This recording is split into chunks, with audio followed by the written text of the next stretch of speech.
Welcome back to the New Slave Podcast. I am Dani Rai, aka the Juice Queen. And I'm Savvi Hue, aka the corporate Trap Gawd. And today's topic, y'all. These BBLs killing y'all. Killing y'all. I feel like it should be a poem on top of it. And the thighs don't match. Well.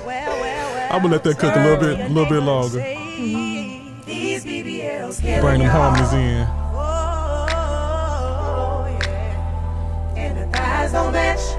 Thighs do not be matching. Yo, Man, that is them all thighs facts. do That's not be matching at all. Man, what y'all be thinking, dog, when y'all go there and ask for that operation and you know your legs is like this, and then you get your I'm ass saying, at bigger least than the rest of your body. Build your legs up first so it can be kind of proportion. Like, make that.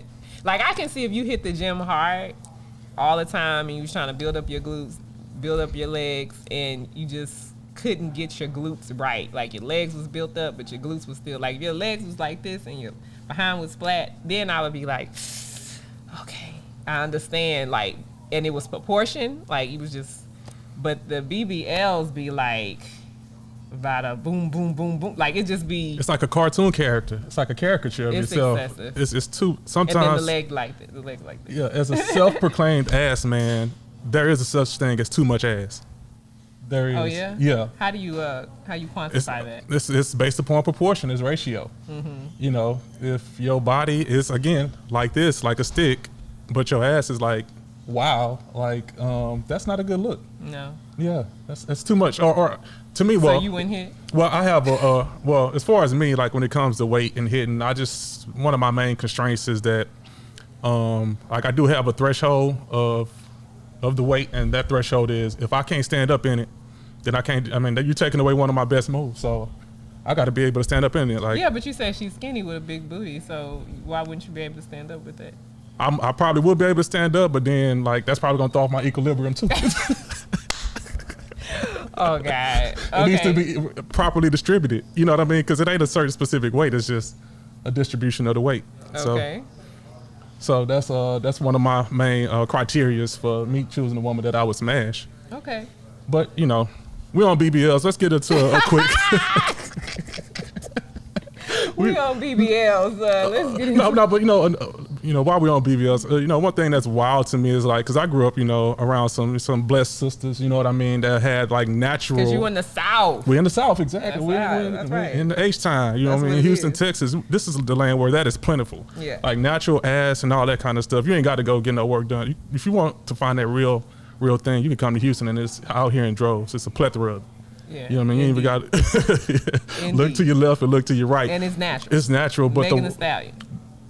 Bam, there you Yeah. go. Yeah, the stallion. Mm-hmm. The stallions and I call them thoroughbreds, same difference. They out here.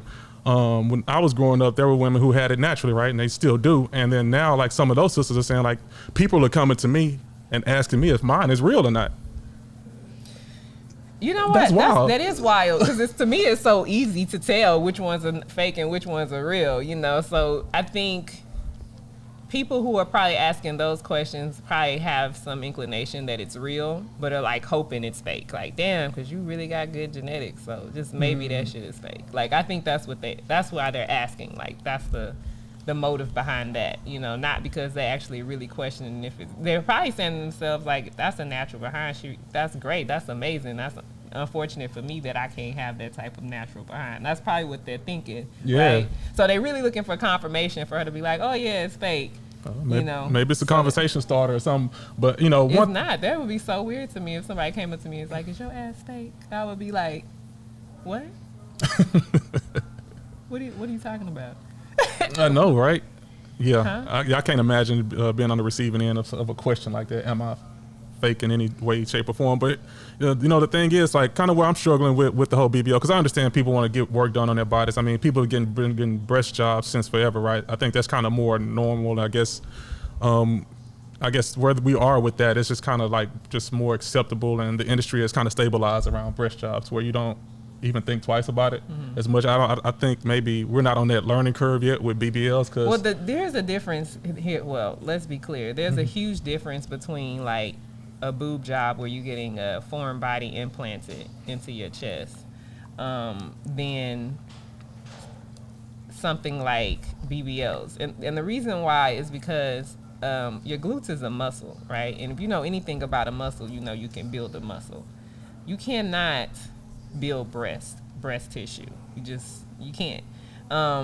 In fact, if you're really fit, it's a fatty tissue. It's the first thing to leave, which is why you see most gymnasts have small chests, because they have a lot of muscular mass. So I think it's important to also consider that there's women who have had breast cancer in certain scenarios that allowed them or put them in a position to need implants, or they had a bunch of kids and they're really unhappy with themselves because their breasts are super saggy, or what I've heard it be called is flapjacks, right? Where they're not only saggy but they're flat, they've lost volume. Under these circumstances, I think it's important as a woman for you to feel good about yourself, so like I get the implants, I get a boob job, and then on the vice versa, some women have huge boobs and have back problems. If it's a medical reason or stems from something medically related, or if it's aesthetic and it's just about feeling like they're horrible, like your breasts are just you're extremely flat chested, nothing looks good on you. I feel like if you can change it and it's going to make you a happier person, then do what you need to do for you. But I think the difference or the caveat with BBLs is women are not necessarily doing it because they feel like this is what's going to make them feel better about themselves per se. I think they think that's what men want. It makes them more attractive, and that's the reason why they do it. You think that's the strict reason? Because I don't know. I'm not around men where they say, "Oh, my requirements is my chick got to have a BBL and some big ass eyelashes." Like, I don't really hear that.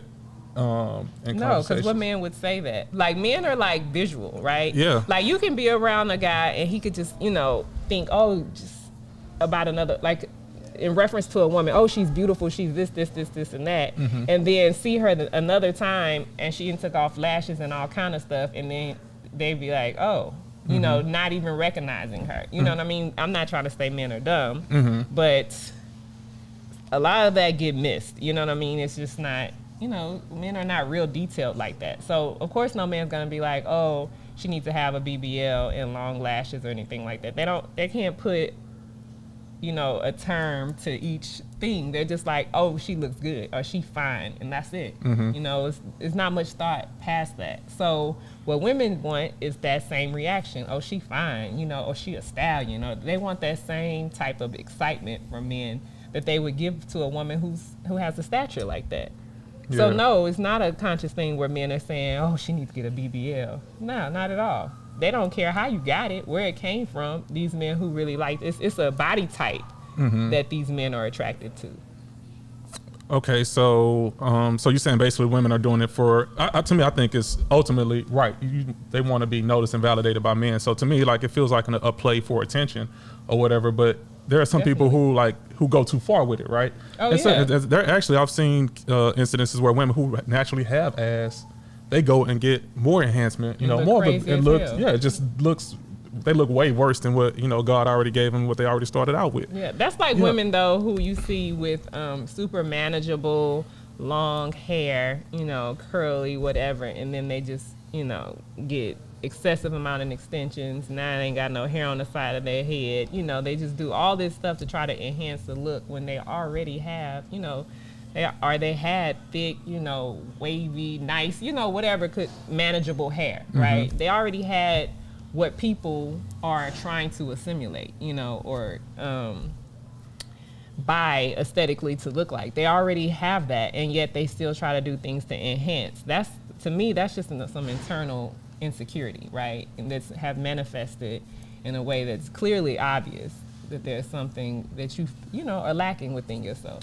Yeah, ladies, I need y'all to chime in. We need some feedback from y'all on kind of like what's the psyche of, or I guess in y'all minds, like what's the threshold to where you feel like you would need to go through that lens to get that type of physical enhancements?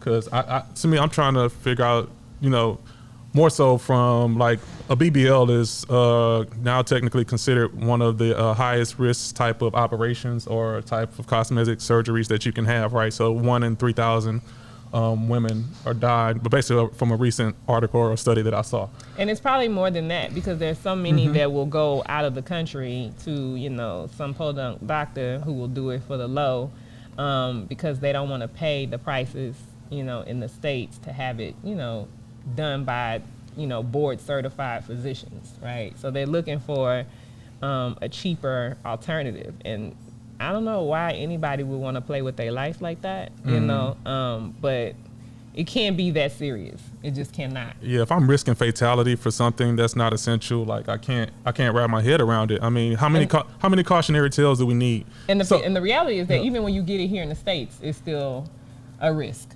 Anytime you have surgery, there's a risk. Right. So if it's like just aesthetics, I think you should have done everything you possibly could in the gym with your diet. Like you've gone the max to try to achieve whatever look that you're trying to achieve before resulting to surgery.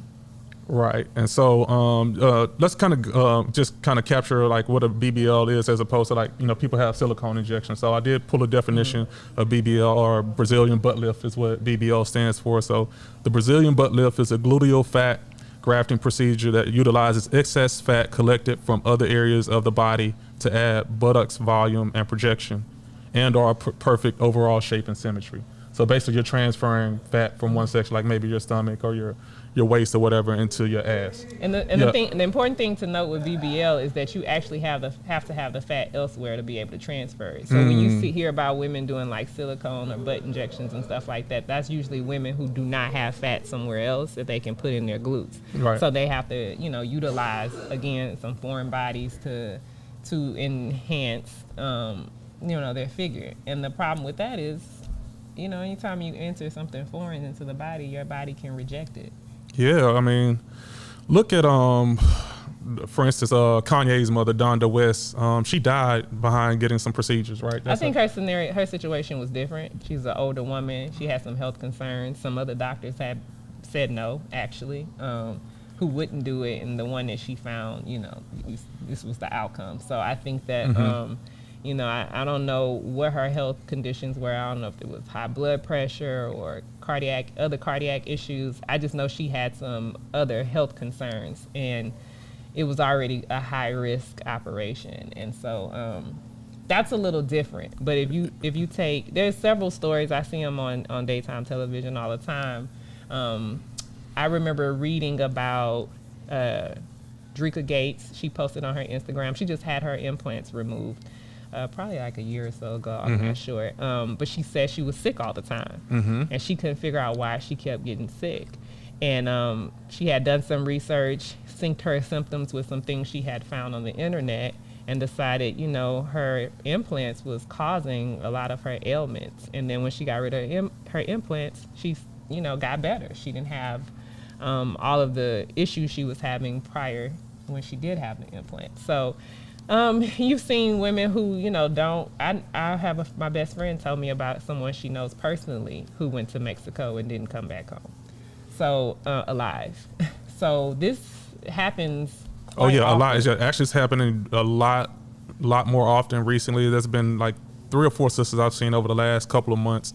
They weren't like as famous as the people that we've talked about earlier, but did not come back alive from the operation. There was one sister, she was a grandmother. She was like, I think in her late 40s or something like that, and decided she wanted to get a BBL. And if you saw pictures of her, like she didn't even seem like her body was even in the type of position to where a BBL would even like enhance her appearance. Yeah. You know what I mean? So she just felt the need to, I guess at this late stage in life to do that. And another sister, she was like a mother of 2 or 3. She was a younger lady or whatever, but she didn't come back alive. The lady that went to Mexico recently, but we're also seeing like I'm struggling with, like, for instance, Black China. She just made a post about having her surgery reversed or whatever. I think she had silicone. I don't know if it was like a BBL or anything like that, but she had it in her. She had it in her face too.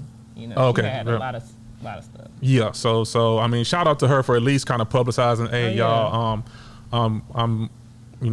I've kind of seen, the effects of this. This is no longer for me. You know what I mean? And, I think she's kind of, And you don't have to necessarily be on a religious kick. That's just sort of Black China's where she's at right now in her life is that she, was recently baptized and all of that.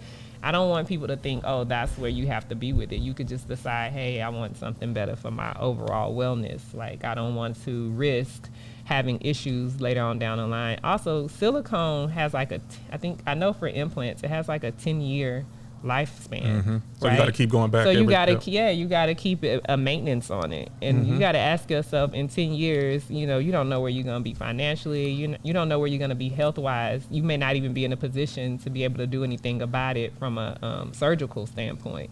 So I think you have to think about the full scope of it, right? The lifespan of it, the possible ailments that can come from it, the possibility of not waking up. Just do what you have to do. People are afraid to put in the work. We all want instant gratification, and that's what's really disheartening to me. Like, I'm in the gym several times a week. I just don't even understand not doing that, because overall, that's not only going to help you physically, it's going to help you mentally, it's going to help your heart. It's going to help you in so many different ways. Metabolism, it just doesn't make sense to go get cut on and not knowing what the outcome. Yeah, not to switch topics, I kind of want to go back a little bit to Blac Chyna. Not only did she, announce her having her reversal of her surgery, but she also was like, she don't want to be called Blac Chyna no more. She wants to be called by her government name, Angela White or whatever. So okay, so it sounds like she's trying to do like a rebrand or something like that. And so if you're wanting these sisters, like, hey, she just shut down her OnlyFans. So what are you going to like? Supposedly she made a lot of money off of OnlyFans. Reportedly 240 million or whatever, or something like that. Are you going to like set up some type of foundation organization to kind of help, give mental health support and services to sisters who are considering that? Like, not to say that you got to, dictate what somebody's doing with their money or whatever, but okay, you're turning over a new leaf or whatever. What did you learn from it? So, you know what I mean? So I just saw her do it. Are you going to get the money back? Like, no, she's not. I just saw an interview with her and Jason Lee where she talked about not collecting child support from either of her fathers who are, who have the money, who got the bread.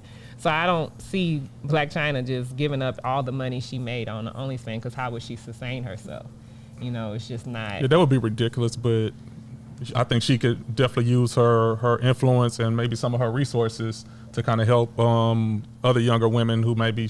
I think that's what she's doing now. I think that's why she's publicizing it, making it known, and, there's images of her getting baptized. I think the most important take-home lesson from this, to me, is directed to the fellas, is that we just need to make natural bodies popular again.